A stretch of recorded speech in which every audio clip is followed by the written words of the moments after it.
ফের অচলাবস্থার মুখে গৌড়বঙ্গ বিশ্ববিদ্যালয়। উপাচার্য পবিত্র চট্টোপাধ্যায়কে সরিয়ে দিলেন রাজ্যপাল সিভি আনন্দ বোস। সমাবর্তন অনুষ্ঠান আয়োজন করতে না পারা সহ দুর্নীতির মতো একাধিক অভিযোগ থাকার কারণেই এই সিদ্ধান্ত বলে জানিয়েছে রাজভবন। রাজ্যপালের এই সিদ্ধান্তকে কেন্দ্র করে ফের রাজ্যপাল সংঘাতের প্রেক্ষাপট তৈরি হচ্ছে বলে আশঙ্কা করছে শিক্ষামহল। 2016 সালে সমাবর্তন অনুষ্ঠানের আয়োজনে দুর্নীতির অভিযোগ ওঠে।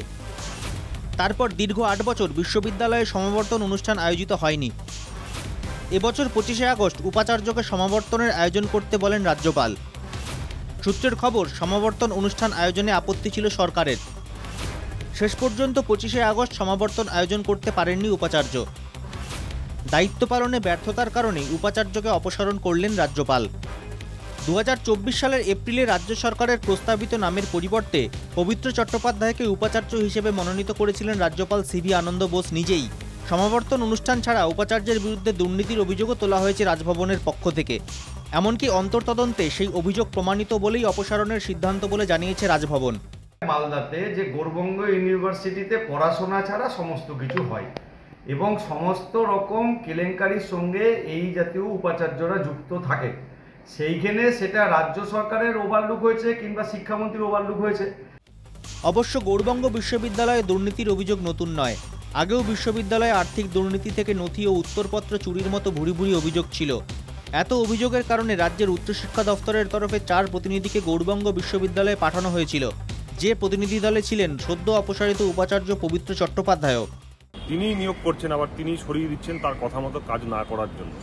আমরা মনে করি যে এটা রাজনৈতিকভাবে উদ্দেশ্য প্রণোদিত, যে এই রাজ্যপাল বা রাজভবনের কথা ভাইস চ্যান্সেলররা শুনছেন না বলে তাদেরকে সরিয়ে দেওয়া হচ্ছে। এমনিতেই এতগুলো বছর ধরে বিশ্ববিদ্যালয়ে সমাবর্তন অনুষ্ঠান না হওয়ায় প্রভিশনাল সার্টিফিকেট দিয়েই কাজ চালাতে হচ্ছে বিশ্ববিদ্যালয়ের পড়ুয়াদের। তার উপর ফের উপাচার্য অপসারিত হওয়ায় বিপাকে পড়ল পড়ুয়ারা। আমরা তো হঠাৎ করেই জানতে পারলাম উপাচার্যকে সরিয়ে দেওয়া হয়েছে। মানে স্টেবিলিটি যে মেনটেন হবে উপাচার্যকে নিয়ে, তিনি যে থাকবেন একটা সময় ধরে, তো সেটা হয় না। সব ধরনের জিনিসপত্রই আটকে যাবে, সেটাতে আমাদের ছাত্রছাত্রীদেরই ক্ষতি হবে, যেটা খুবই আমাদের মানে ভয়ানক একটা পরিস্থিতি সামনে।